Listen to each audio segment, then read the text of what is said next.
Hi friends, welcome back to my channel. Friends, మీ కనుక మా వీడియోస్ నచ్చినట్టయితే లైక్ చేసి సబ్స్క్రైబ్ చేయండి.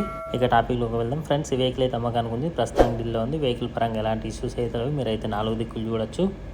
ఎక్కడ కూడా scratchless non accidental vehicle. Tail ల్యాంపులు, హెడ్ ల్యాంపులు అయితే చాలా చక్కగా ఉన్నాయి. మీరైతే వీడియోలో చూడొచ్చు. ఇంటీరియర్ పరంగా కూడా మీరు చూడొచ్చు. ఏ సీట్ కవర్ కూడా డ్యామేజ్ కాలేదు. వెల్ నీట్గా అయితే వెహికల్ ఉంది. ఇంజన్ కూడా మంచి కండిషన్లో ఉంది. మేమైతే ఆల్రెడీ చెక్ చేయించాము. టైర్స్ కూడా మీరు చూడొచ్చు. 60% వరకు టైర్స్ అయితే ఉన్నాయి. పవర్ స్టీరింగ్ అయితే ఉంటుంది. ఫ్రంట్ పవర్ విండోస్, వెనకాల అయితే మాన్యువల్ ఉంటుంది. ఏసీ కూడా వర్కింగ్లో ఉంది. చిల్డ్ ఏసీ అయితే నడుస్తుంది. మేము ఆల్రెడీ చెక్ చేయించాము. కారు పేరు వచ్చేసి షెవర్లైట్ సాయిల్. మోడల్ అయితే 2014. Pure petrol plus CNG. తిరిగిన కిలోమీటర్లు 80,000 మాత్రమే. ఓనర్ అయితే సెకండ్ ఓనర్. ఇది ప్రైస్ 2,10,000 చెప్తున్నారు. బార్గెనింగ్ ఉంది. ఎవరికైనా నచ్చితే కాంటాక్ట్ నెంబర్ డిస్ప్లే అవుతుంది. కాంటాక్ట్ కండి.